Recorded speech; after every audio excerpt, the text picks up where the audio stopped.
What's going on in America today? Why are we over our heads in debt? Why can't the politicians bring debt under control? Why are so many people, often both parents now, working at low-paying, dead-end jobs and still making do with less? What's the future of the American economy and way of life? Why does the government tell us inflation is low when the buying power of our paychecks is declining at an alarming rate? Only a generation ago, bread was a quarter, and you could get a new car for $19.95. The problem is that since 1864, we've had a debt-based banking system. All our money is based on government debt. We cannot extinguish government debt without extinguishing our money supply. That's why talk of paying off the national debt without reforming our banking system is an impossibility. That's why the solution does not lie in discussing the size of the national debt, rather it lies in reforming our banking system. This is the Federal Reserve headquarters in Washington. It sits on this very impressive address, right on Constitution Avenue, right across from the Lincoln Memorial. But is it federal? Is it really part of the United States government? Well, what we're about to show you is that there's nothing federal about the Federal Reserve, and there are no reserves. The name is a deception created back before the Federal Reserve Act was passed in 1913 to make Americans think that America's central bank operates in the public interest. The truth is that the Federal Reserve is a private bank owned by private stockholders and run purely for their private profit. That's exactly correct. The Fed is a privately owned for-profit corporation which, again, has no reserves, at least no reserves available to back up the Federal Reserve notes, which is our common currency. Oh, absolutely. The Federal Reserve is neither federal and has doubtful reserves. It's a private bank that is owned by member banks. And it was chartered under the guise of deceit by an act of Congress in 1913. If there's still any doubt whether the Federal Reserve is a part of the U.S. government, check your local telephone book. In most cities, it is not listed in the blue government pages. It is listed in the business white pages right next to Federal Express, another private company. But more directly, U.S. courts have ruled time and time again that the Fed is a private corporation. Why can't Congress do something about the Fed? Most members of Congress just don't understand the system, and the few who do are afraid to speak up. For example, initially a veteran congressman from Chicago asked us if he could be interviewed for this video. However, both times our camera crew arrived at his office to do the interview, this was all we were able to film. The congressman never appeared, and eventually decided he no longer wanted to participate. But a few others in Congress have been bolder over the years. Here are three quick examples. In 1923, Representative Charles A. Lindbergh, a Republican from Minnesota, and father of the famed aviator Lucky Lindy, put it this way: the financial system has been turned over to the Federal Reserve Board. That board administers the finance system by authority of a purely profiteering group. The system is private, conducted for the sole purpose of obtaining the greatest possible profits from the use of other people's money. One of the most outspoken critics in Congress of the Fed was the former chairman of the House Banking and Currency Committee during the Great Depression years. Lewis T. McFadden, Republican of Pennsylvania, said in 1932, "We have in this country one of the most corrupt institutions the world has ever known. I refer to the Federal Reserve Board. This evil institution has impoverished the people of the United States and has practically bankrupted our government. It has done this through the corrupt practices of the moneyed vultures who control it." Senator Barry Goldwater was a frequent critic of the Fed. Most Americans have no real understanding of the operation of the international moneylenders. The accounts of the Federal Reserve System have never been audited. It operates outside the control of Congress and manipulates the credit of the United States. The Federal Reserve really even though it is not part of the federal government, it is more powerful than the federal government. It's more powerful than the president, the Congress, and the courts. Now, a lot of people challenge me on that, but let me prove my case. The Federal Reserve determines what the average person's car payment is going to be, what their house payment is going to be, and whether they have a job or not. And I submit to you that that's total control. And the Federal Reserve is the largest single creditor of the United States government. What does Proverbs tell us? The borrower is servant to the lender. What one has to understand is that from the day the Constitution was adopted right up to today, the folks who profit from privately owned central banks, as Madison called them, the money changers, have fought a running battle for control over who gets to print America's money. Why is who prints the money so important? Think of money as just another commodity. If you have a monopoly on a commodity that everyone needs, everyone wants, and nobody has enough of, there are lots of ways to make a profit, and also exert tremendous political influence. That's what this battle is all about. Throughout the history of the United States, the money power has gone back and forth between Congress and some sort of privately owned central bank. The Founding Fathers knew the evils of a privately owned central bank. First of all, they had seen how the privately owned British central bank, the Bank of England, had run up the British national debt to such an extent that Parliament had been forced to place unfair taxes on the American colonies. In fact, as we'll see later, Ben Franklin claimed that this was the real cause of the American Revolution. Most of the Founding Fathers realized the potential dangers of banking and feared bankers' accumulation of wealth and power. Jefferson put it this way: I sincerely believe that banking institutions are more dangerous to our liberties than standing armies. The issuing power should be taken from the banks and restored to the people to whom it properly belongs. That succinct statement of Jefferson is, in fact, the solution to all our economic problems today. It bears repeating. The issuing power should be taken from the banks and restored to the people to whom it properly belongs. James Madison, the main author of the Constitution, agreed. Interestingly, he called those behind the central bank scheme money changers. Madison strongly criticized their actions.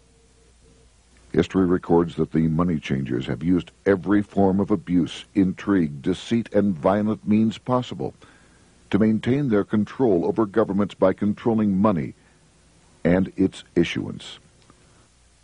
The battle over who gets to issue our money has been the pivotal issue throughout the history of the United States. Wars are fought over it, depressions are caused to acquire it. Yet after World War I, this battle was rarely mentioned in newspapers or history books. Why? By World War I, the money changers, with their dominant wealth, had seized control of most of the nation's press. Throughout U.S. history, this battle over who gets the power to issue our money has raged. In fact, it's changed hands back and forth 8 times since 1764, yet this fact has virtually vanished from public view for over 3 generations behind a smokescreen emitted by Fed cheerleaders in the media. Until we stop talking about deficits and government spending and start talking about who controls how much money we have, it's all just a big shell game, a complete and utter deception. It won't matter if you pass an ironclad amendment to the Constitution mandating a balanced budget. Our situation is only going to get worse until we root out the cause at its source. What's the solution for our national problem? First of all, education. That's what this video presentation is all about. But secondly, we must act. We must take back the power to issue our own money. Issuing our own money is not a radical solution. I want to stress that. It's the same solution used at different points in U.S. history by men like Benjamin Franklin, Thomas Jefferson, Andrew Jackson, Martin Van Buren, and Abraham Lincoln. So, to sum it up, in 1913, Congress gave an independent central bank, deceptively named the Federal Reserve, a monopoly over issuing America's money. And the debt generated by this quasi-private corporation is what is killing the American economy. Though the Federal Reserve is now the most powerful central bank in the world, it was not the first. So where did this idea come from? To really understand the magnitude of the problem, we have to travel back to Europe. Just who are these money changers James Madison spoke of? In the Bible, 2,000 years ago, Jesus drove the money changers from the temple. It was the only time Jesus used force during his ministry. What were money changers doing in the temple? When Jews came to Jerusalem to pay their temple tax, they could only pay it with a special coin, the half shekel of the sanctuary. This was a half ounce of pure silver about this size. It was the only coin around at that time which was pure silver and of assured weight without the image of a pagan emperor. Therefore, to Jews, the half shekel was the only coin acceptable to God. But these coins were not plentiful. The money changers had cornered the market on them. Then they raised the price, just like any other commodity, to whatever the market would bear. In other words, money changers were making exorbitant profits because they held a virtual monopoly on money. The Jews had to pay whatever they demanded. To Jesus, this totally violated the sanctity of God's house.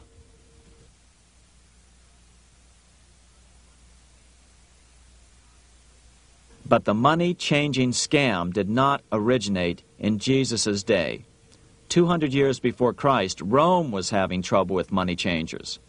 2 early Roman emperors had tried to diminish the power of the money changers by reforming usury laws and limiting land ownership to 500 acres. They were both assassinated. In 48 BC, Julius Caesar took back the power to coin money from the money changers and minted coins for the benefit of all. With this new, plentiful supply of money, he built great public works projects. By making money plentiful, Caesar won the love of the common man. But the money changers hated him. Some believe this was an important factor in Caesar's assassination. One thing is for sure, with the death of Caesar came the demise of plentiful money in Rome. Taxes increased, as did corruption. Just as in the case of America today, usury and debased coin became the rule. Eventually, the Roman money supply was reduced by 90%. As a result, the common people lost their lands and their homes, just as is about to happen soon in America. With the demise of plentiful money, the masses lost confidence in the Roman government and refused to support it. Rome plunged into the gloom of the Dark Ages.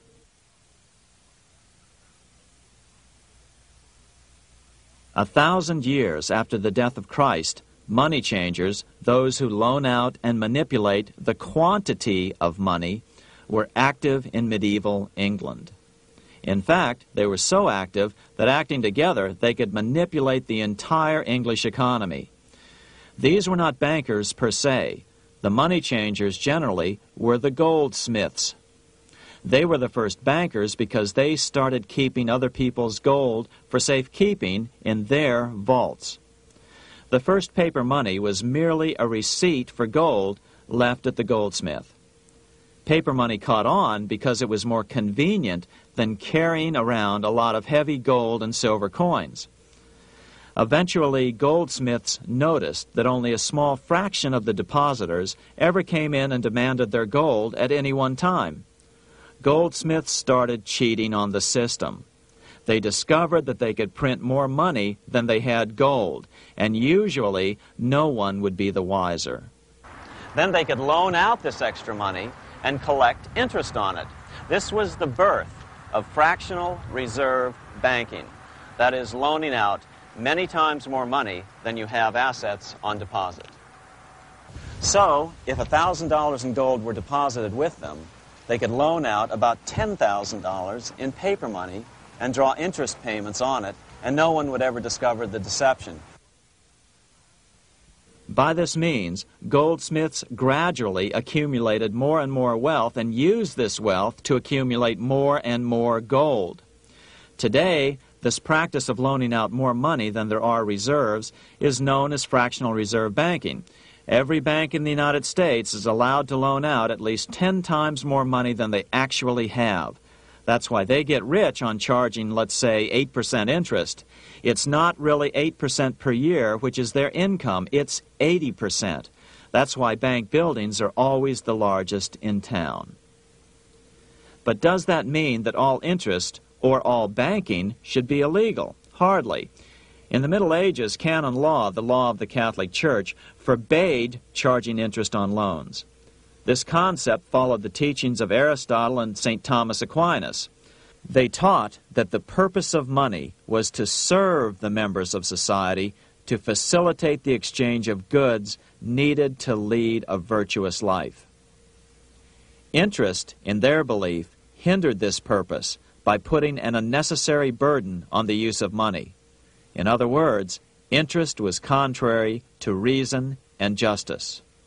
Reflecting church law in the Middle Ages, Europe forbade charging interest on loans and made it a crime called usury. As commerce grew, and therefore opportunities for investment arose in the late Middle Ages, it came to be recognized that to loan money had a cost for the lender, both in risk and in lost opportunity. So some charges were allowed, but not interest per se. But all moralists, no matter what religion, condemn fraud, oppression of the poor, and injustice as clearly immoral. As we will see, fractional reserve lending is rooted in a fraud, results in widespread poverty, and reduces the value of everyone else's money. The ancient goldsmiths discovered that extra profits could be made by rowing the economy between easy money and tight money. When they made money easier to borrow, then the amount of money in circulation expanded. Money was plentiful. People took out more loans to expand their businesses. But then the money changers would tighten the money supply. They would make loans more difficult to get. What would happen? Just what happens today. A certain percentage of people could not repay their previous loans and could not take out new loans to repay the old ones. Therefore, they went bankrupt and had to sell their assets to the goldsmiths for pennies on the dollar. The same thing is still going on today. Only today, we call this rowing of the economy up and down the business cycle. Like Julius Caesar, King Henry I of England finally resolved to take the money power away from the goldsmiths about 1100 A.D. Henry could have used anything as money, seashells, feathers, or even yak dung, as is often done in remote Tibetan provinces. But he invented one of the most unusual money systems in history. It was called the tally stick system. Here I have one of the few surviving examples of this form of British money, which lasted 726 years until 1826, a tally stick. The tally system was adopted to avoid the monetary manipulation of the goldsmiths. Tally sticks were money fabricated out of sticks of polished wood. Notches were cut along one edge of the stick to indicate the denominations. Then the stick was split lengthwise through the notches so that both pieces still had a record of the notches. The king kept one half to protect against counterfeiting. Then he would spend the other half into the economy and they would circulate as money. This particular tally stick is huge. It represented 25,000 pounds. One of the original stockholders in the Bank of England purchased his original shares with this stick. In other words, he bought shares in the world's richest and most powerful corporation with a stick of wood. It's ironic that after its formation in 1694, the Bank of England attacked the tally stick system because it was money outside the power of the money changers, just as King Henry had wanted it to be. Why do people accept sticks of wood for money? That's a great question. Throughout history, people traded anything they thought had value and used as money. You see, the secret is that money is only what people agree on to use as money. What's our paper money today? It's really just paper. But here's the trick. King Henry ordered that tally sticks had to be used to pay the king's taxes. This built-in demand for tally sticks immediately made them circulate and be accepted as money. And they worked well. In fact, no other form of money has worked so well for so long as tally sticks. Keep in mind, the British Empire was built under the tally stick system. The tally stick system succeeded despite the fact that the money changers constantly attacked it by offering the metal coin system as competition. In other words, metal coins never went completely out of circulation, but tally sticks hung on because they were good for the payment of taxes. Finally, in the 1500s, King Henry VIII relaxed the laws concerning usury, and the money changers wasted no time reasserting themselves. They quickly made their gold and silver money plentiful for a few decades. But when Queen Mary took the throne and tightened the usury laws again, the money changers renewed the hoarding of gold and silver coins, forcing the economy to plummet. When Queen Mary's sister, Queen Elizabeth I, took the throne, she was determined to regain control over English money. Her solution was to issue gold and silver coins from the public treasury and take the control over the money supply away from the money changers. Although control over money was not the only cause of the English Revolution in 1642, religious differences fueled the conflict. Monetary policy played a major role. Financed by the money changers, Oliver Cromwell finally overthrew King Charles, purged the Parliament, and put the king to death. The money changers were immediately allowed to consolidate their financial power. The result was that for the next 50 years, the money changers plunged Great Britain into a series of costly wars. They took over a square mile of property in the center of London, known as the City of London. This area today is still known as one of the 3 predominant financial centers of the world. Conflicts with the Stuart kings led the money changers in England to combine with those in the Netherlands to finance the invasion of William of Orange, who overthrew the Stuarts in 1688 and took the English throne.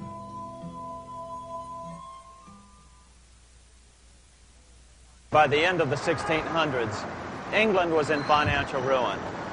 50 years of more or less continuous wars with France and Holland had exhausted her.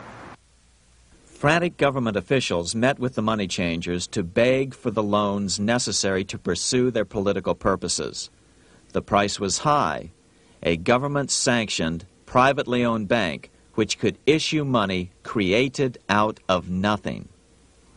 It was to be the modern world's first privately owned central bank, the Bank of England. Although it was deceptively called the Bank of England to make the general population think it was part of the government, it was not. Like any other private corporation, the Bank of England sold shares to get started. The investors, whose names were never revealed, were supposed to put up £1.25 million British pounds in gold coin to buy their shares in the bank, but only £750,000 was ever received. Despite that, the bank was duly chartered in 1694 and started out in the business of loaning out several times the money it supposedly had in reserves, all at interest. In exchange, the new bank would loan British politicians as much of the new currency as they wanted, as long as they secured the debt by direct taxation of the British people. So, legalization of the Bank of England amounted to nothing less than legal counterfeiting of a national currency for private gain. Unfortunately, nearly every nation now has a privately controlled central bank using the Bank of England as the basic model. Such is the power of these central banks that they soon take total control over a nation's economy. It soon amounts to nothing but a plutocracy, rule by the rich.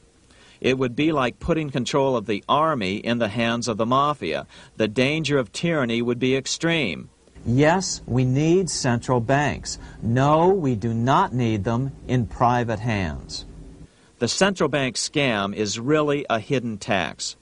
The nation sells bonds to the central bank to pay for things it does not have the political will to raise taxes to pay for. But the bonds are purchased with money the central bank creates out of nothing. More money in circulation makes your money worth less. The government gets as much money as it needs, and the people pay for it in inflation. The beauty of the plan is that not one person in 1,000 can figure it out because it's usually hidden behind complex-sounding economics gibberish. With the formation of the Bank of England, the nation was soon awash in money. Prices throughout the country doubled. Massive loans were granted for just about any wild scheme. One venture proposed to drain the Red Sea to recover gold supposedly lost when the Egyptian army drowned pursuing Moses and the Israelites.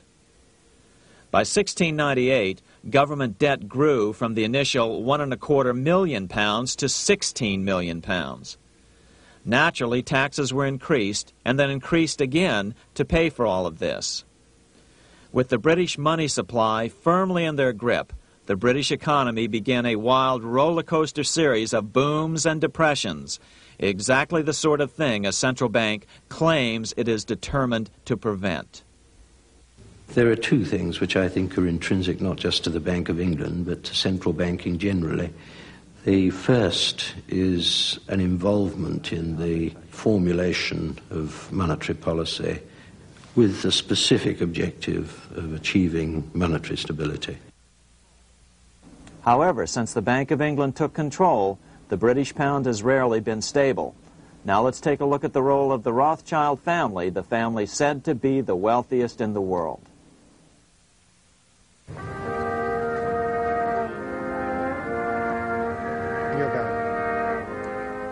This is Frankfurt, Germany.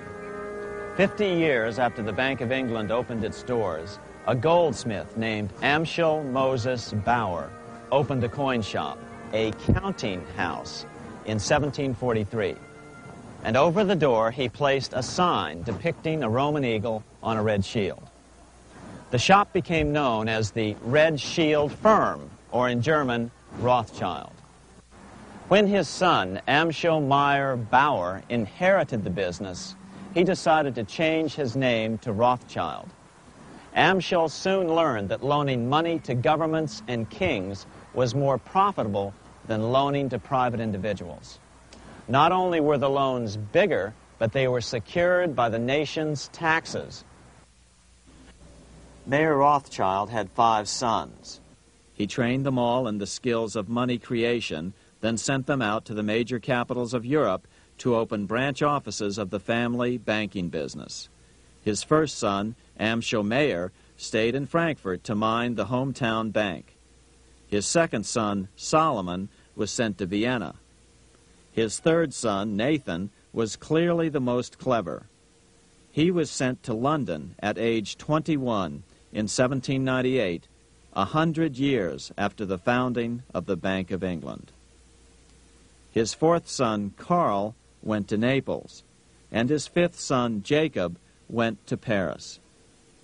In 1785, Mayer Amschel moved his entire family to this larger house, a 5-story dwelling he shared with the Schiff family.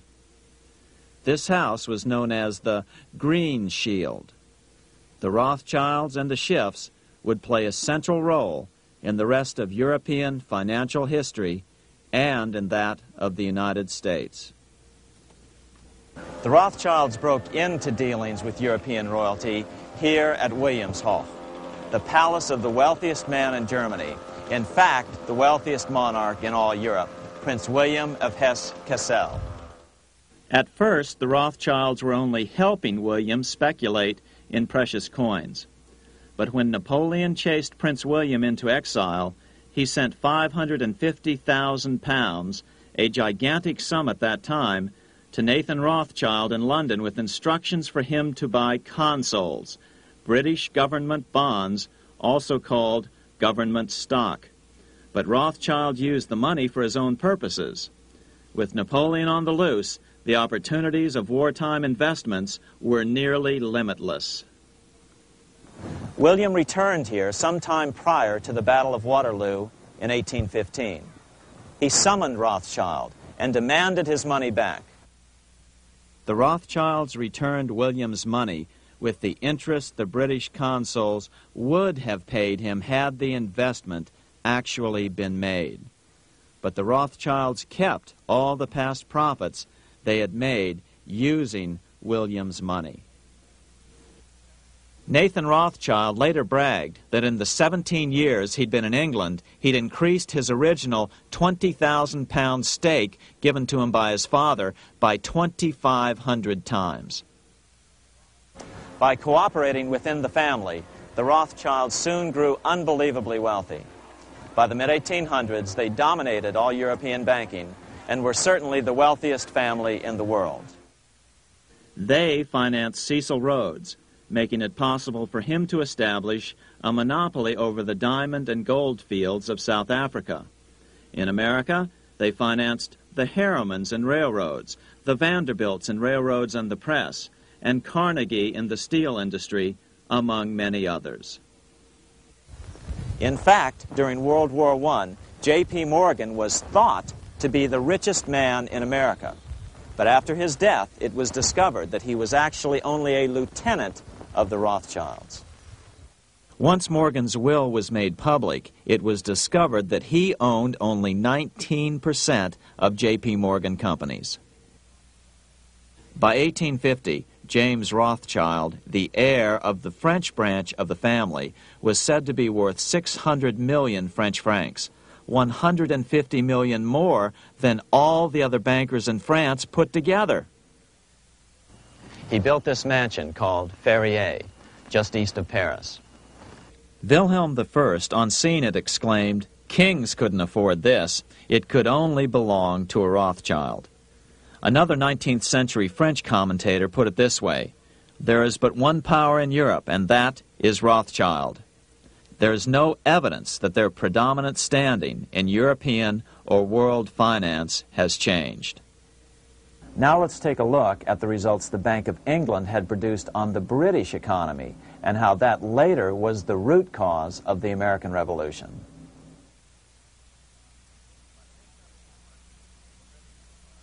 By the mid-1700s, the British Empire was nearing its height of power around the world. But Britain had fought 4 costly wars in Europe since the creation of their privately owned central bank, the Bank of England. The cost had been high. To finance these wars, the British Parliament here had borrowed heavily from the bank. By the mid-1700s, the government's debt here in Britain was £140 million, a staggering sum for those days. Consequently, the British government embarked on a program of trying to raise revenues from their American colonies in order to make their interest payments to the bank. But in America, it was a different story. The scourge of a privately owned central bank had not yet hit. This is Independence Hall in Philadelphia, where the Declaration of Independence and Constitution were signed. In the mid-1700s, pre-revolutionary America was still relatively poor. There was a severe shortage of precious metal coins to trade for goods, so the early colonists were forced to experiment with printing their own homegrown paper money. Some of these experiments were successful. Franklin was a big supporter of the colonies printing their own paper money. In 1757, Franklin was sent to London. He ended up staying for the next 18 years here, nearly until the start of the American Revolution. During this period, the American colonies began to issue their own money. Called colonial scrip, the endeavor was very successful. It provided a reliable medium of exchange, and it also helped to provide a feeling of unity between the colonies. Remember, colonial scrip was just paper money, debt-free money, printed in the public interest, and not backed by gold or silver coin. In other words, it was a totally fiat currency. One day, officials of the Bank of England asked Franklin how he would account for the newfound prosperity of the colonies. Without hesitation, he replied, "That is simple. In the colonies, we issue our own money. It is called colonial scrip. We issue it in proper proportion to the demands of trade and industry to make the products pass easily from the producers to the consumers. In this manner, creating for ourselves our own paper money, we control its purchasing power, and we have no interest to pay to no one." This was just common sense to Franklin, but you can imagine the impact it had on the Bank of England. America had learned the secret of money, and that genie had to be returned to its bottle as soon as possible.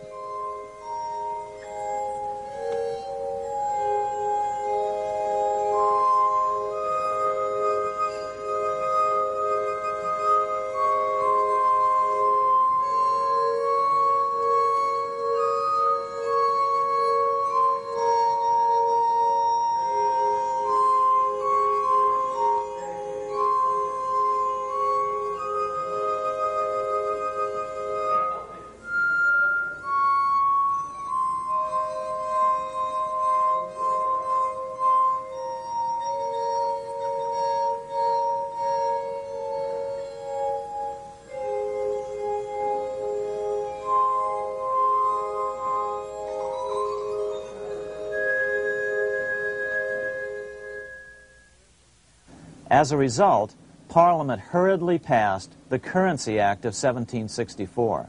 This prohibited colonial officials from issuing their own money and ordered them to pay all future taxes in gold or silver coins. In other words, it forced the colonies on a gold or silver standard. For those who still believe that a gold standard is the answer for America's current monetary problems, look what happened to America after that. Writing in his autobiography, Franklin said, "In 1 year, the conditions were so reversed that the era of prosperity ended and a depression set in to such an extent that the streets of the colonies were filled with unemployed." Franklin claims that this was even the basic cause for the American Revolution. As Franklin put it in his autobiography, The colonies would gladly have borne a little tax on tea and other matters had it not been that England took away from the colonies their money, which created unemployment and dissatisfaction. The inability of the colonists to get the power to issue their own money permanently out of the hands of George III and the international bankers was the prime reason for the Revolutionary War. By the time the first shots were fired in Lexington, Massachusetts, on April 19, 1775, the colonies had been drained of gold and silver coin by British taxation. As a result, the Continental government had no choice but to print money to finance the war. At the start of the Revolution, the U.S. money supply stood at $12 million. By the end of the war, it was nearly $500 million. As a result, the currency was virtually worthless. Shoes sold for $5,000 a pair. Colonial scrip had worked because just enough was issued to facilitate trade. As George Washington lamented, a wagon load of money will scarcely purchase a wagon load of provisions. Today, those who support a gold-backed currency point to this period during the Revolution to demonstrate the evils of a fiat currency. But remember, the same currency had worked so well 20 years earlier during times of peace that the Bank of England had Parliament outlaw it. Towards the end of the Revolution, the Continental Congress, meeting here at Independence Hall, grew desperate for money.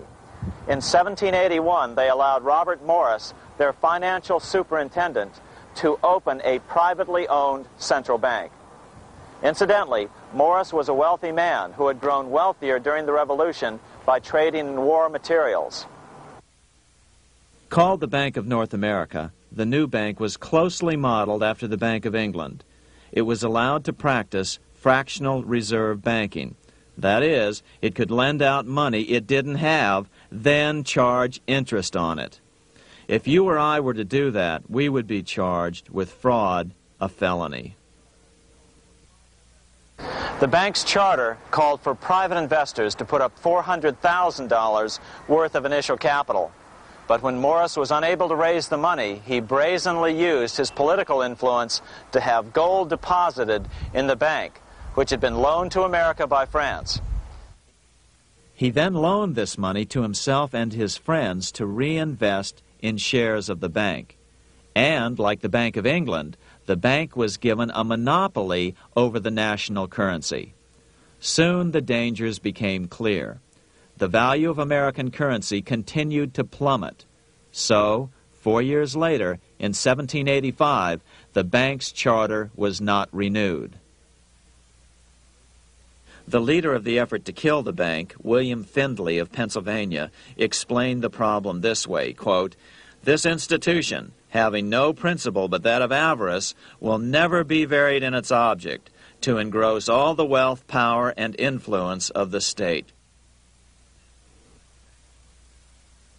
The men behind the Bank of North America, Alexander Hamilton, Robert Morris, and the bank's president, Thomas Whiling, did not give up.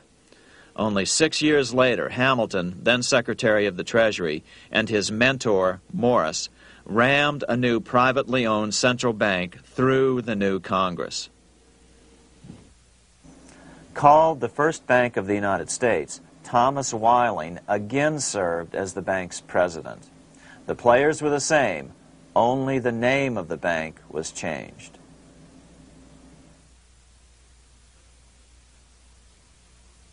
In 1787, colonial leaders assembled in Philadelphia to replace the ailing Articles of Confederation. As we saw earlier, both Thomas Jefferson and James Madison were unalterably opposed to a privately owned central bank. They had seen the problems caused by the Bank of England. They wanted nothing of it. As Jefferson later put it, "If the American people ever allow private banks to control the issue of their currency, first by inflation, then by deflation, the banks and the corporations which grow up around them will deprive the people of all property until their children wake up homeless on the continent their fathers conquered." During the debate over the future monetary system, another one of the founding fathers, Gouverneur Morris, castigated the motivations of the owners of the Bank of North America. Gouverneur Morris headed the committee that wrote the final draft of the Constitution. Morris knew the motivations of the bank well.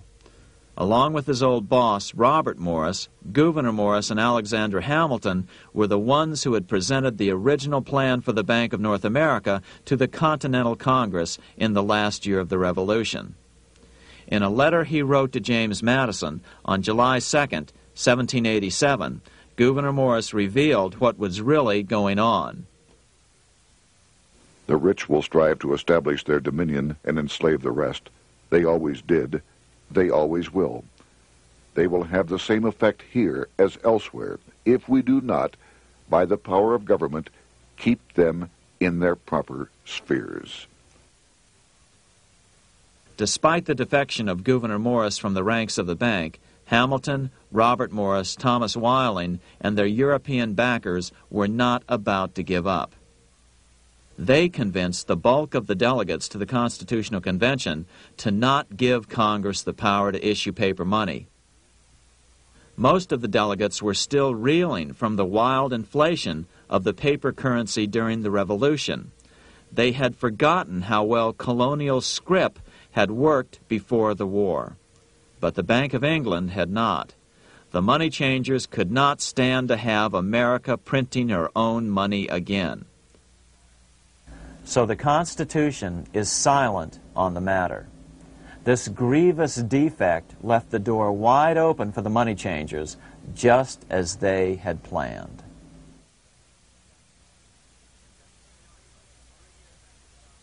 In 1790, less than 3 years after the Constitution had been signed, the money changers struck again.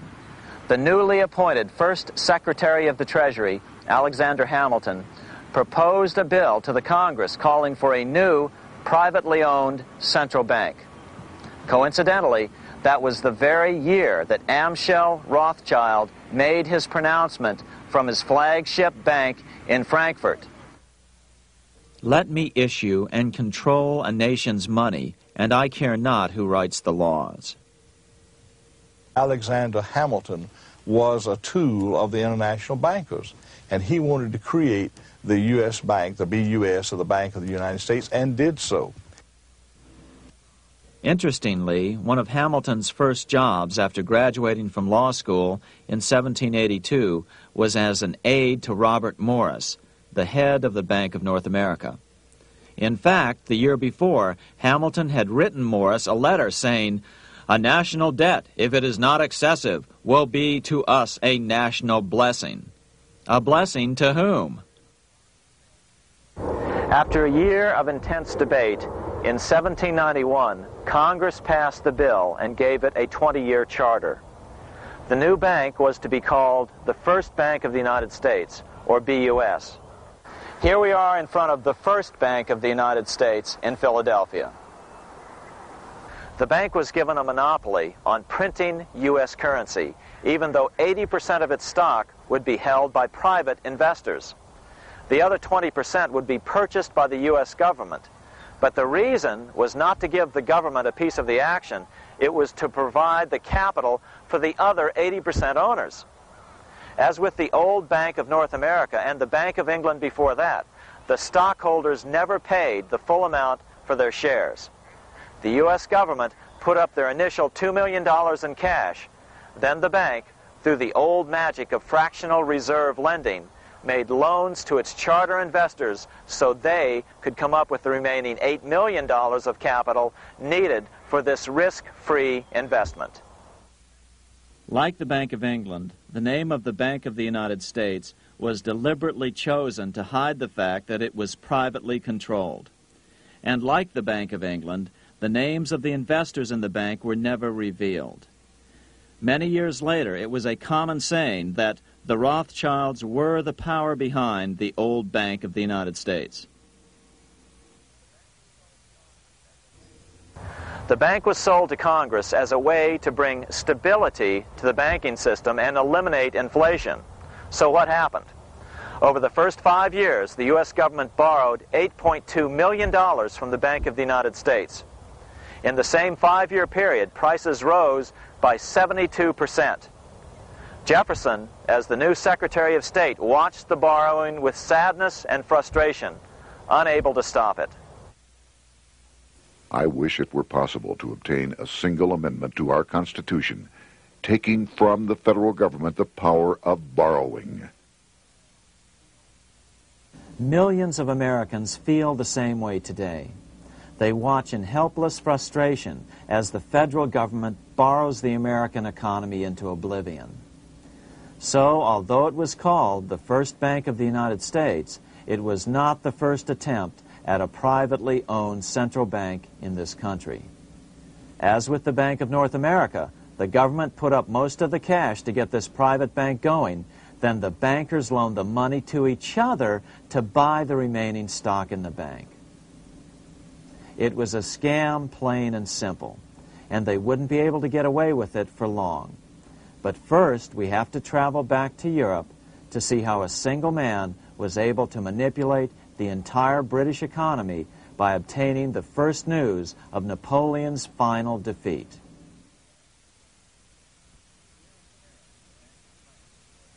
Here in Paris, the Bank of France was organized in 1800, just like the Bank of England. But Napoleon decided France had to break free of debt, and he never trusted the Bank of France. He declared that when a government is dependent upon bankers for money, the bankers, not the leaders of the government, are in control. The hand that gives is above the hand that takes. Money has no motherland. Financiers are without patriotism and without decency. Their sole object is gain. Back in America, unexpected help was about to arrive. In 1800, Thomas Jefferson narrowly defeated John Adams to become the third president of the United States. By 1803, Jefferson and Napoleon had struck a deal. The U.S. would give Napoleon $3 million in gold in exchange for a huge chunk of territory west of the Mississippi River, the Louisiana Purchase. With that $3 million, Napoleon quickly forged an army and set off across Europe, conquering everything in his path. But the Bank of England quickly rose to oppose him. They financed every nation in his path, reaping the enormous profits of war. Prussia, Austria, and finally Russia all went heavily into debt in a futile attempt to stop Napoleon. 4 years later, with the main French army in Russia, 30-year-old Nathan Rothschild, the head of the London office of the Rothschild family, personally took charge of a bold plan to smuggle a much-needed shipment of gold right through France to finance an attack by the Duke of Wellington from Spain. Nathan later bragged at a dinner party in London that it was the best business he'd ever done. Little did he know that he would do much better business in the near future. Wellington's attacks from the south and other defeats eventually forced Napoleon to abdicate, and Louis XVIII was crowned king. Napoleon was exiled to Elba, a tiny island off the coast of Italy, supposedly exiled from France forever. While Napoleon was in exile on Elba, temporarily defeated by England with the financial help of the Rothschilds, America was trying to break free of its central bank as well.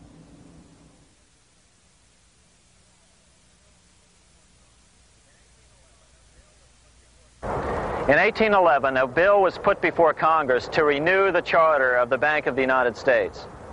The debate grew very heated, and the legislatures of both Pennsylvania and Virginia passed resolutions asking Congress to kill the bank. The press corps of the day attacked the bank openly, calling it a great swindle, a vulture, a viper, and a cobra. Oh, to have an independent press once again in America. A congressman named P.B. Porter attacked the bank from the floor of Congress, saying if the bank's charter was renewed, Congress, quote, will have planted in the bosom of this Constitution a viper, which one day or another will sting the liberties of this country to the heart, close quote. Prospects didn't look that good for the bank. Some writers have even claimed that Nathan Rothschild warned that the United States would find itself involved in a most disastrous war if the bank's charter were not renewed. But it wasn't enough. When the smoke had cleared, the renewal bill was defeated by a single vote in the House and was deadlocked in the Senate. By now, America's fourth president, James Madison, was in the White House. Remember, Madison was a staunch opponent of the bank. His vice president, George Clinton, broke a tie in the Senate and sent the bank into oblivion. Within 5 months, England attacked the U.S., and the War of 1812 was on. But the British were still busy fighting Napoleon, and so the War of 1812 ended in a draw in 1814. Though the money changers were temporarily down, they were far from out. It would take them only another 2 years to bring back their bank bigger and stronger than ever.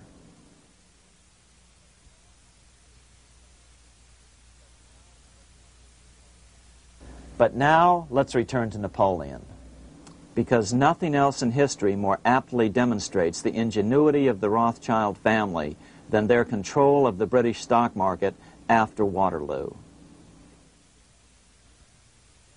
In 1815, a year after the end of the War of 1812 in America, Napoleon escaped his exile and returned to Paris. French troops were sent out to capture him, but such was his charisma that the soldiers rallied around their old leader and hailed him as their emperor once again. In March of 1815, Napoleon equipped an army which Britain's Duke of Wellington defeated less than 90 days later at Waterloo. Some writers claim Napoleon borrowed £5 million from the Bank of England to rearm, but it appears these funds actually came from the Ouvard banking house in Paris. Nevertheless, from about this point on, it was not unusual for privately controlled central banks to finance both sides in a war. Why would a central bank finance opposing sides in a war? Because war is the biggest debt generator of them all. A nation will borrow any amount for victory. The ultimate loser is loaned just enough to hold out the vain hope of victory, and the ultimate winner is given enough to win. Besides, such loans are usually conditioned upon the guarantee that the victor will honor the debts of the vanquished.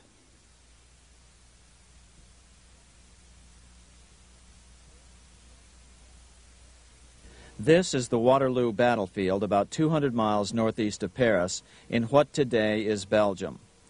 Here Napoleon suffered his final defeat, but not before thousands of French and Englishmen gave their lives on a steamy summer day in July of 1815. Right over there, on June 18, 1815, 74,000 French troops met 67,000 troops from Britain and other European nations. The outcome was certainly in doubt. In fact, had Napoleon attacked a few hours earlier, he would probably have won the battle. But no matter who won or lost, back in London, Nathan Rothschild planned to use the opportunity to try to seize control over the British stock and bond market and possibly even the Bank of England. Rothschild stationed a trusted agent, a man named Rothworth, on the north side of the battlefield, closer to the English Channel. Once the battle had been decided, Rothworth took off for the Channel.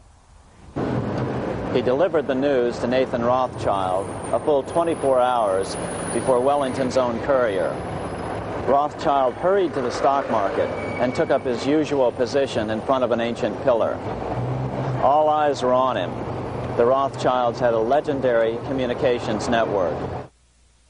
If Wellington had been defeated and Napoleon was loose on the continent again, Britain's financial situation would become grave indeed. Rothschild looked saddened. He stood there motionless, eyes downcast. Then suddenly he began selling. Other nervous investors saw that Rothschild was selling. It could only mean one thing. Napoleon must have won, Wellington must have lost. The market plummeted. Soon everyone was selling their consols, their British government bonds, and prices dropped sharply. But then Rothschild started secretly buying up the consols through his agents for only a fraction of their worth hours before. Myths, legends, you say? 100 years later, the New York Times ran a story which said that Nathan's grandson had attempted to secure a court order to suppress a book with this stock market story in it. The Rothschild family claimed the story was untrue and libelous, but the court denied the Rothschilds' request and ordered the family to pay all court costs. What's even more interesting about this story is that some authors claim that the day after the Battle of Waterloo, in a matter of hours, Nathan Rothschild came to dominate not only the bond market, but the Bank of England as well. Whether or not the Rothschild family seized control of the Bank of England, the first privately owned central bank in a major European nation and the wealthiest, one thing is certain. By the mid-1800s, the Rothschilds were the richest family in the world, bar none. They dominated the new government bond markets and branched into other banks and industrial concerns. In fact, the rest of the 19th century was known as the Age of the Rothschilds. Despite this overwhelming wealth, the family has generally cultivated an aura of invisibility. Although the family controls scores of industrial, commercial, mining, and tourist corporations, only a handful bear the Rothschild name. By the end of the 19th century, one expert estimated that the Rothschild family controlled half the wealth of the world.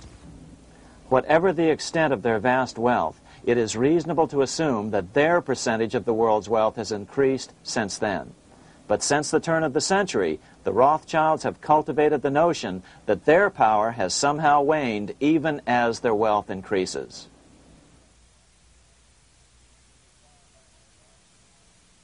Meanwhile, back in Washington in 1816, just 1 year after Waterloo and Rothschild's alleged takeover of the Bank of England, the American Congress passed a bill permitting yet another privately owned central bank. This bank was called the Second Bank of the United States. The new bank's charter was a copy of the previous bank's. The U.S. government would own 20% of the shares of the bank. Of course, the federal share was paid by the Treasury up front into the bank's coffers. Then, through the magic of fractional reserve lending, it was transformed into loans to private investors who then bought the remaining 80% of the shares. Just as before, the primary stockholders remained a secret. But it is known that the largest block of shares, about 1/3 of the total, were sold to foreigners. As one observer put it, it is certainly no exaggeration to say that the Second Bank of the United States was rooted as deeply in Britain as it was in America. So, by 1816, some authors claim the Rothschilds had taken control over the Bank of England and backed a new, privately owned central bank in America as well.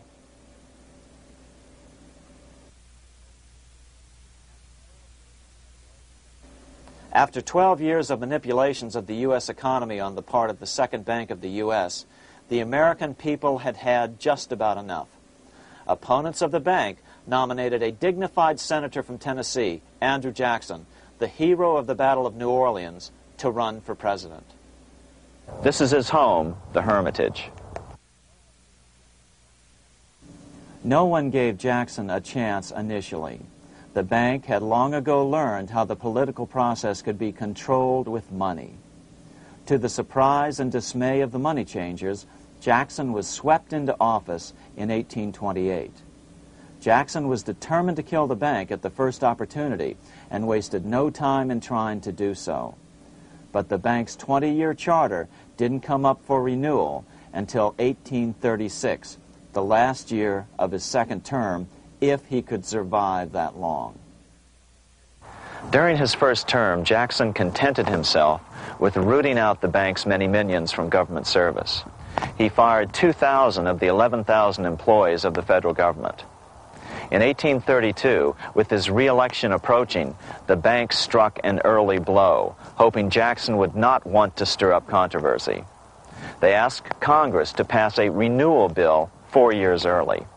Naturally, Congress complied, then sent it to the president for signing. But Jackson weighed in with both feet. Old Hickory, never a coward, vetoed the bill. His veto message is one of the great American documents. It clearly lays out the responsibility of the American government towards its citizens, rich and poor. It is not our own citizens only who are to receive the bounty of our government. More than 8 million of the stock of this bank are held by foreigners. Is there no danger to our liberty and independence in a bank that in its nature has so little to bind it to our country? Controlling our currency, receiving our public monies, and holding thousands of our citizens' independence would be more formidable and dangerous than a military power of the enemy.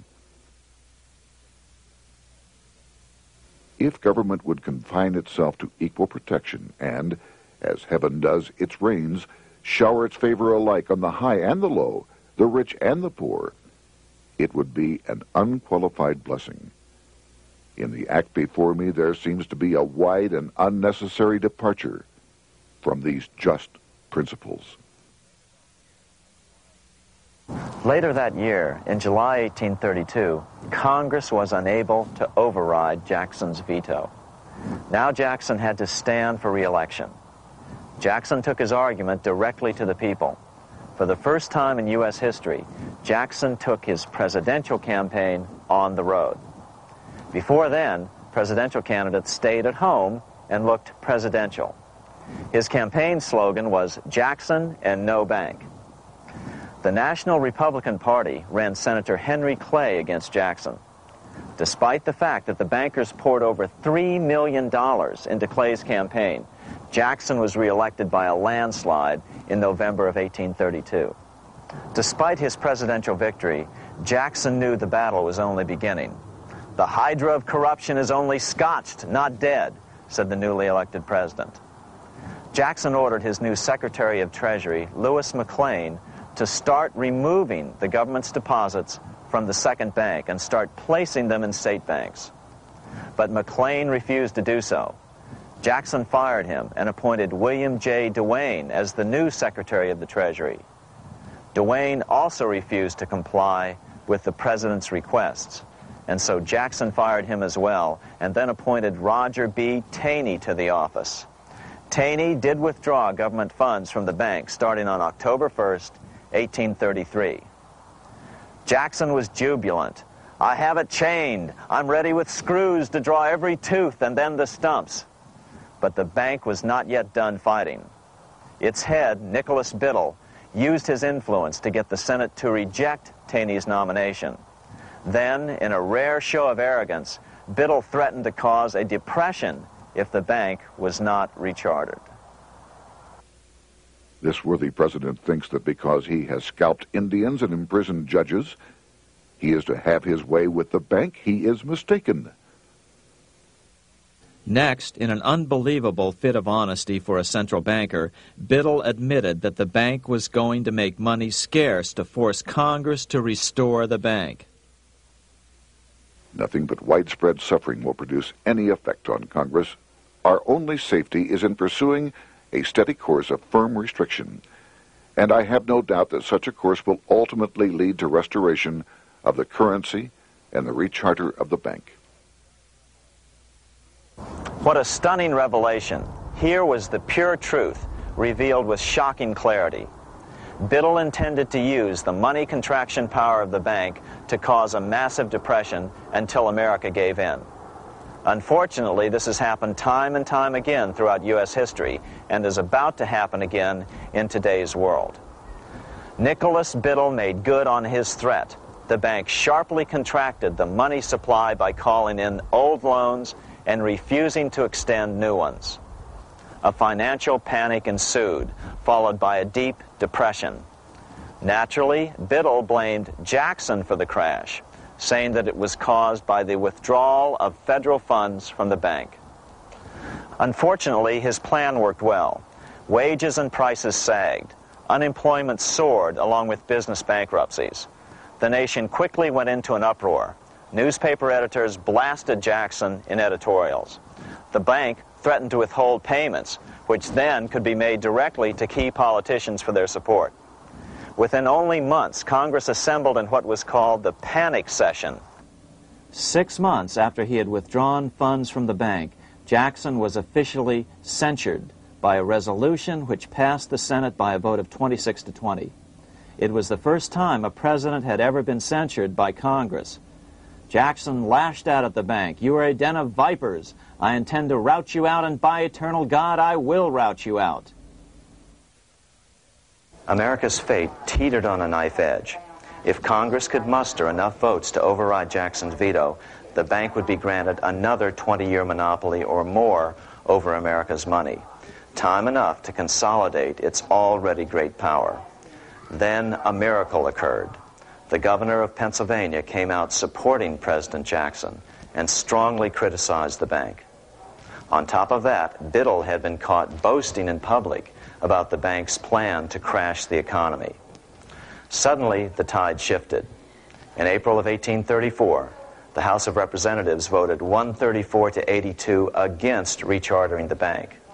This was followed up by an even more lopsided vote to establish a special committee to investigate whether the bank had caused the crash.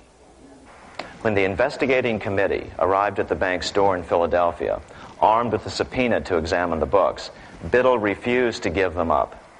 Nor would he allow inspection of correspondence with congressmen relating to their personal loans and advances he'd made to them. He also refused to testify before the committee back in Washington. On January 8th, 1835, Jackson paid off the final installment on the national debt, which had been necessitated by allowing the banks to issue currency for government bonds rather than simply issuing treasury notes without such debt. He was the only president to ever pay off the debt. A few weeks later, on January 30th, 1835, an assassin by the name of Richard Lawrence tried to shoot President Jackson, but by the grace of God, both pistols misfired. Lawrence was later found not guilty by reason of insanity.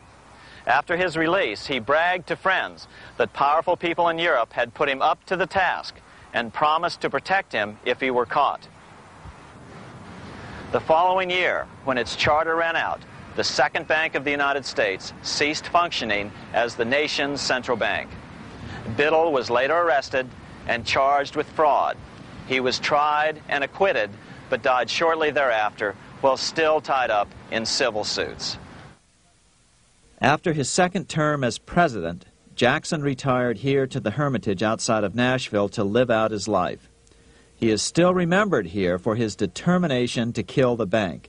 In fact, he killed it so well that it took the money changers 77 years to undo the damage. When asked what his most important accomplishment had been, Jackson replied, "I killed the bank." Unfortunately, even Jackson failed to grasp the entire picture and its root cause. Although Jackson had killed the central bank, the most insidious weapon of the money changers, fractional reserve banking, remained in use by the numerous state-chartered banks. This fueled economic instability in the years before the Civil War. Still, the central bankers were out, and as a result, America thrived as it expanded westward. During this time, the principal money changers struggled to regain their lost centralized power, but to no avail. Then, finally, they reverted to the old central bankers' formula: war to create debt and dependency. If they couldn't get their central bank any other way, America could be brought to its knees by plunging it into a civil war, just as they had done in 1812 after the first Bank of the United States was not rechartered. 1 month after the inauguration of Abraham Lincoln, the first shots of the American Civil War were fired here at Fort Sumter, South Carolina, on April 12, 1861. Certainly slavery was a cause for the Civil War, but not the primary cause. Lincoln knew that the economy of the South depended upon slavery, and so before the Civil War, he had no intention of eliminating it. Lincoln had put it this way in his inaugural address only 1 month earlier. I have no purpose, directly or indirectly, to interfere with the institution of slavery in the states where it now exists. I believe I have no lawful right to do so, and I have no inclination to do so. Even after the first shots were fired here at Fort Sumter, Lincoln continued to insist that the Civil War was not about the issue of slavery. My paramount objective is to save the Union, and it is not either to save or destroy slavery. If I could save the Union without freeing any slave, I would do it. So what was the Civil War all about? There were many factors at play. Northern industrialists had used protective tariffs to prevent the southern states from buying cheaper European goods. Europe retaliated by stopping cotton imports from the South. The southern states were in a double financial bind. They were forced to pay more for most of the necessities of life while their income from cotton exports plummeted. The South was angry. But there were other factors at work. The money changers were still stung by America's withdrawal from their control 25 years earlier. Since then, America's wildcat economy had made the nation rich, a bad example for the rest of the world. The central bankers now saw an opportunity to split the rich new nation, to divide and conquer by war. Was this just some sort of wild conspiracy theory at the time? Well, let's take a look at what a well-placed observer of the scene had to say at the time. His name was Otto von Bismarck, Chancellor of Germany, the man who united the German states a few years later. The division of the United States into federations of equal force was decided long before the Civil War by the high financial powers of Europe. These bankers were afraid that the United States, if they remained as one bloc and as one nation, would attain economic and financial independence which would upset their financial domination over the world. Within months after the first shots here at Fort Sumter, the central bankers loaned Napoleon III of France, the nephew of the Waterloo Napoleon, 210 million francs to seize Mexico and station troops along the southern border of the U.S., taking advantage of their war to violate the Monroe Doctrine and return Mexico to colonial rule. No matter what the outcome of the Civil War, a weakened America, heavily indebted to the money changers, would open up Central and South America once again to European colonization and domination. The very thing America's Monroe Doctrine had forbade in 1823. At the same time, Great Britain moved 11,000 troops into Canada and positioned them menacingly along America's northern border. The British fleet went to war alert should their quick intervention be called for. Lincoln knew he was in a double bind. That's why he agonized over the fate of the Union. There was a lot more to it than just differences between the North and the South. That's why his emphasis was always on union and not merely the defeat of the South. But Lincoln needed money to win. In 1861, Lincoln and his Secretary of Treasury, Salmon P. Chase, went to New York to apply for the necessary loans. The money changers, anxious to see the Union fail, offered loans at 24 to 36% interest. Lincoln said thanks, but no thanks, and returned to Washington. Lincoln sent for an old friend, Colonel Dick Taylor of Chicago, and put him on the problem of financing the war. During one meeting, Lincoln asked Taylor what he'd discovered. Taylor put it this way.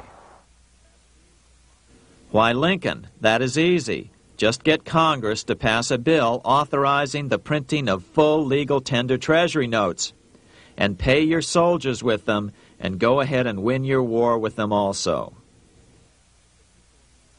When Lincoln asked if the people of the United States would accept the notes, Taylor said, "The people, or anyone else, will not have any choice in the matter if you make them full legal tender. They will have the full sanction of the government and be just as good as any money, as Congress is given that express right by the Constitution."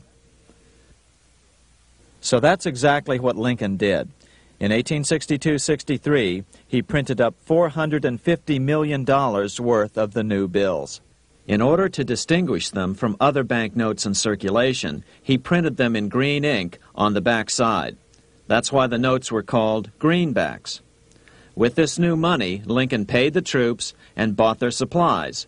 During the course of the war, nearly $450 million worth of greenbacks were printed at no interest to the federal government. Lincoln understood who was really pulling the strings and what was at stake for the American people. This is how he explained his rationale.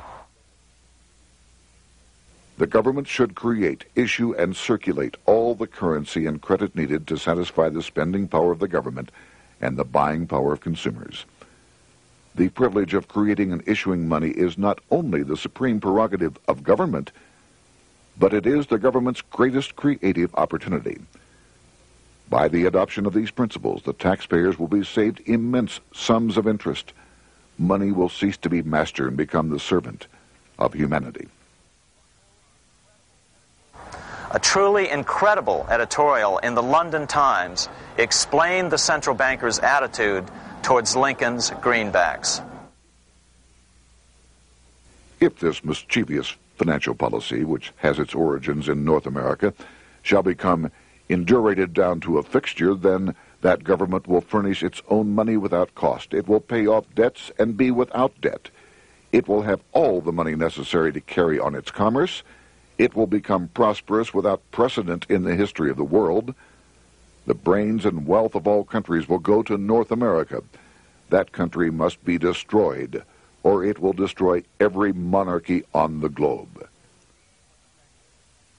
The scheme was effective, so effective that the next year, 1863, with Federal and Confederate troops beginning to mass for the decisive battle of the Civil War, and the Treasury in need of further congressional authority to issue more greenbacks, Lincoln allowed the bankers to push through the National Bank Act.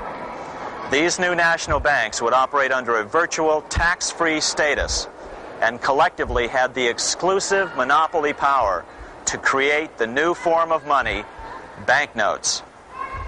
Though greenbacks continued to circulate, their numbers were not increased. But most importantly, from this point on, the entire U.S. money supply would be created out of debt by bankers buying U.S. government bonds and issuing them for reserves for banknotes. As historian John Kenneth Galbraith explained it, in numerous years following the war, the federal government ran a heavy surplus. It could not, however, pay off its debt, retire its securities, because to do so meant there would be no bonds to back the national banknotes. To pay off the debt was to destroy the money supply. Later in 1863, Lincoln got some unexpected help from Tsar Alexander II of Russia. The Tsar, like Bismarck in Germany, knew what the international money changers were up to and had steadfastly refused to let them set up a central bank in Russia. If America survived and was able to remain out of their clutches, the Tsar's position would remain secure. If the bankers were successful at dividing America and giving the pieces back to Great Britain and France, both nations under control of their central banks, eventually they would threaten Russia again.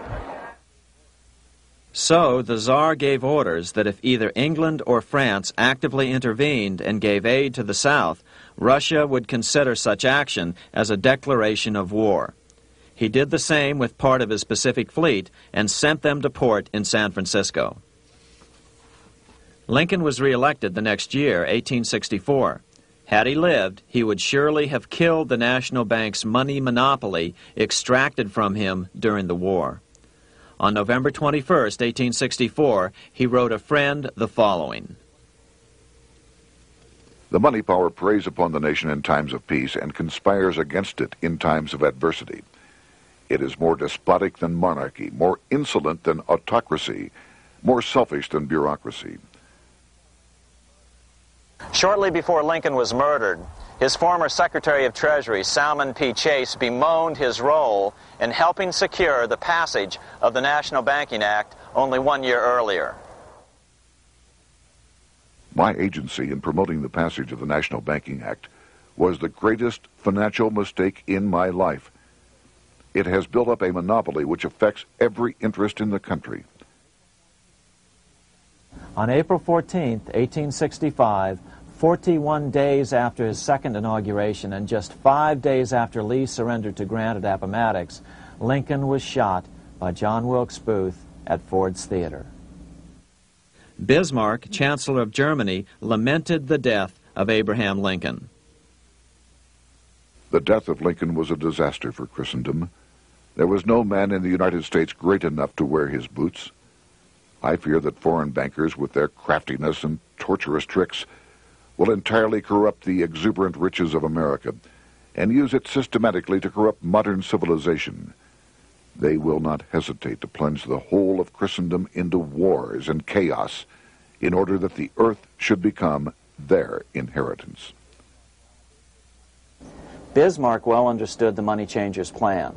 Allegations that international bankers were responsible for Lincoln's assassination surfaced in Canada 70 years later in 1934. Gerald G. McGeer, a popular and well-respected Canadian attorney, revealed this stunning charge in a 5-hour speech before the Canadian House of Commons, blasting Canada's debt-based money system. Remember, it was 1934, the height of the Great Depression, which was ravaging Canada as well. McGeer had obtained evidence deleted from the public record, provided to him by Secret Service agents at the trial of John Wilkes Booth, after Booth's death. McGeer said it showed that Booth was a mercenary working for the international bankers. According to an article in the Vancouver Sun of May 2nd, 1934, Abraham Lincoln, the martyred emancipator of the slaves, was assassinated through the machinations of a group representative of the international bankers who feared the United States president's national credit ambitions. There was only one group in the world at that time who had any reason to desire the death of Lincoln. They were the men opposed to his national currency program and who had fought him throughout the whole Civil War on his policy of greenback currency. Interestingly, McGeer claimed that Lincoln was assassinated not only because international bankers wanted to reestablish a central bank in America, but because they also wanted to base America's currency on gold. Gold they controlled. In other words, put America on a gold standard. Lincoln had done just the opposite by issuing U.S. notes, greenbacks, which were based purely on the good faith and credit of the United States.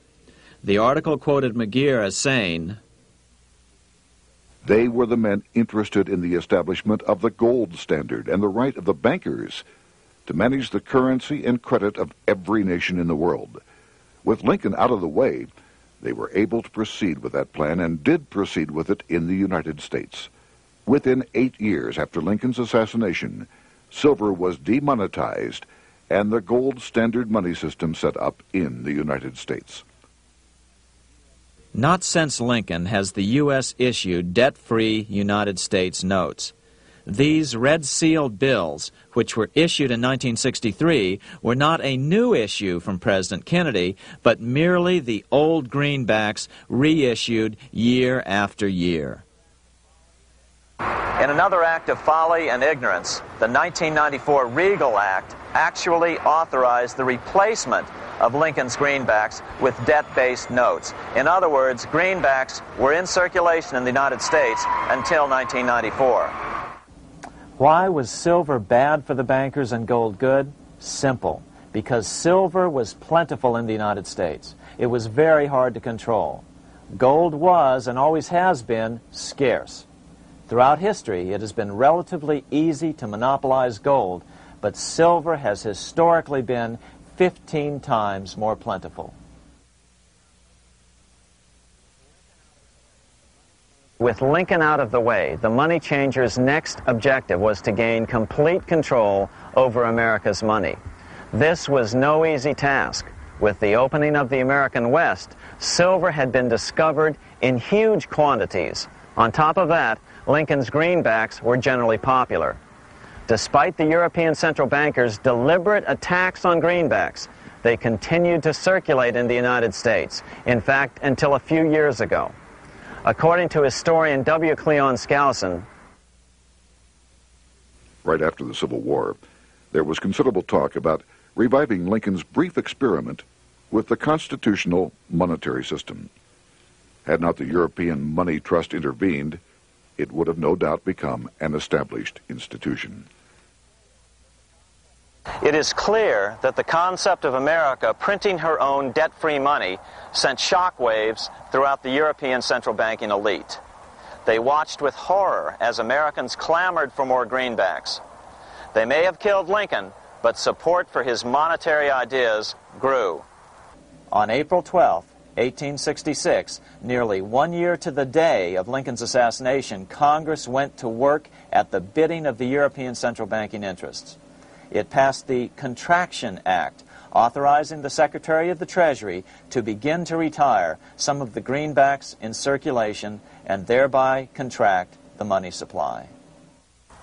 Authors Theodore R. Thorin and Richard F. Warner explained the results of the money contraction in their classic book on the subject, The Truth in Money Book. The hard times which occurred after the Civil War could have been avoided if the greenback legislation had continued as President Lincoln had intended. Instead, there were a series of money panics, what we call recessions, which put pressure on Congress to enact legislation to place the banking system under centralized control. Eventually, the Federal Reserve Act was passed on December 23, 1913. In other words, the money changers wanted two things: the reinstitution of a central bank under their exclusive control, and two, an American currency backed by gold. Their strategy was twofold. First of all, cause a series of panics to try to convince the American people that only centralized control of the money supply could provide economic stability. And secondly, remove so much money from the system that most Americans would be so desperately poor that they either wouldn't care or would be too weak to oppose the bankers. In 1866, there was $1.8 billion in currency in circulation in the United States, about $50.46 per capita. In 1867 alone, $500 million, $500 million, was removed from the U.S. money supply. 10 years later, in 1876, America's money supply was reduced to only $600 million. In other words, 2/3 of America's money had been called in by the bankers. Only $14.60 per capita remained in circulation. 10 years later, the money supply had been reduced to only $400 million, even though the population had boomed. The result was that only $6.67 per capita remained in circulation, a 760% loss in buying power over 20 years. Today, economists try to sell the idea that recessions and depressions are a natural part of something they call the business cycle. The truth is, our money supply is manipulated now just as it was before and after the Civil War. How did this happen? How did money become so scarce? Simple. Bank loans were called in and no new ones were given. In addition, silver coins were melted down. In 1872, a man named Ernest Sed was given 100,000 pounds, about $500,000, by the Bank of England and sent to America to bribe necessary congressmen to get silver demonetized. He was told that if that was not sufficient, to draw an additional 100,000 pounds or as much more as was necessary. The next year, Congress passed the Coinage Act of 1873, and the minting of silver dollars abruptly stopped. In fact, Representative Samuel Hooper, who introduced the bill in the House, acknowledged that Mr. Sed actually drafted the legislation. But it gets even worse than that. In 1874, Sed himself admitted who was behind the scheme. I went to America in the winter of 1872-73, authorized to secure, if I could, the passage of a bill demonetizing silver. It was in the interest of those I represented, the governors of the Bank of England, to have it done. By 1873, gold coins were the only form of coin money. But the contest over control of America's money was not yet over. Only 3 years later, in 1876, with 1/3 of America's workforce unemployed, the population was growing restless. People were clamoring for a return to the greenback money system of President Lincoln, or a return to silver money, anything that would make money more plentiful. That year, Congress created the United States Silver Commission to study the problem. Their report clearly blamed the monetary contraction on the national bankers.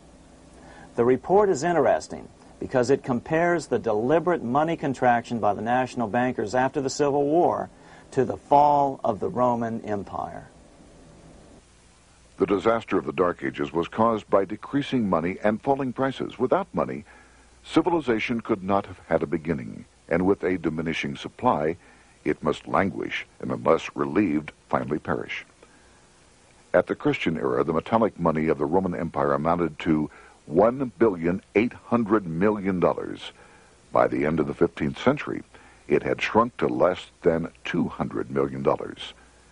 History records no other such disastrous transition as that from the Roman Empire to the Dark Ages.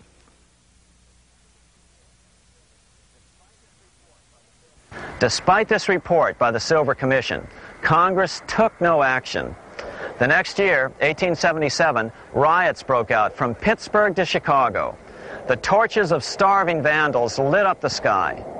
The bankers huddled to decide what to do. They decided to hang on. Now that they were back in control to a certain extent, they were not about to give it up. At the meeting of the American Bankers Association that year, they urged their membership to do everything in their power to put down the notion of a return to greenbacks. The ABA Secretary, James Buell, authored a letter to the members which blatantly called on the banks to subvert not only Congress, but the press. It is advisable to do all in your power to sustain such prominent daily and weekly newspapers, especially the agricultural and religious press, as will oppose the greenback issue of paper money, and that you will also withhold patronage from all applicants who are not willing to oppose the government issue of money. To repeal the act creating banknotes or to restore to circulation the government issue of money will be to provide the people with money and will therefore seriously affect our individual profits as bankers and lenders. See your congressman at once and engage him to support our interest that we may control legislation.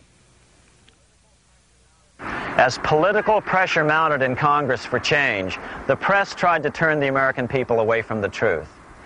The New York Tribune put it this way on January 10th, 1878. "The capital of the country is organized at last, and we will see whether Congress will dare to fly in its face." But it didn't work entirely. On February 28, 1878, Congress passed the Sherman Law, allowing the minting of a limited number of silver dollars, ending the 5-year hiatus. This did not end gold backing of the currency, however, nor did it completely free silver. Previous to 1873, anyone who brought silver to the U.S. Mint could have it struck into silver dollars free of charge. No longer. But at least some money began to flow back into the economy again. With no further threat to their control, the bankers loosened up on loans, and the post-Civil War depression was finally ended. 3 years later, the American people elected Republican James Garfield president. Garfield understood how the economy was being manipulated. As a congressman, he had been chairman of the Appropriations Committee and was a member of Banking and Currency. After his inauguration, he slammed the money changers publicly in 1881. Whoever controls the volume of money in any country is absolute master of all industry and commerce.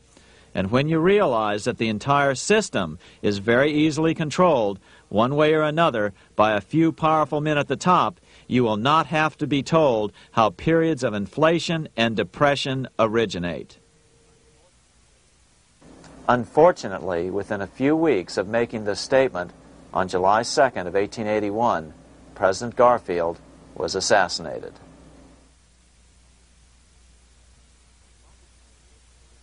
The money changers were gathering strength fast.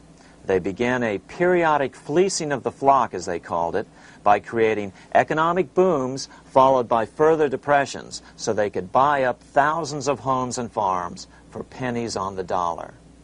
In 1891, the money changers prepared to take the American economy down again, and their methods and motives were laid out with shocking clarity in a memo sent out by the American Bankers Association, the ABA, an organization in which most bankers were members.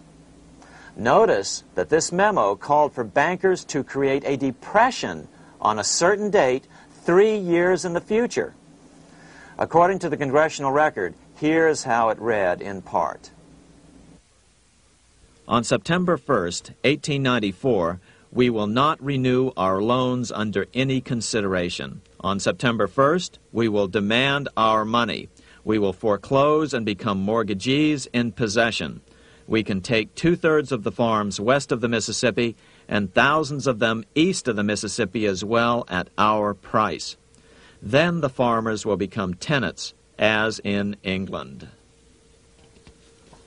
These depressions could be controlled because America was on the gold money standard. Since gold is scarce, it's one of the easiest commodities to manipulate. People wanted silver money legalized again so they could escape the stranglehold the money changers had on gold money. People wanted silver money reinstated, reversing Mr. Said's Act of 1873, by then called the Crime of 73.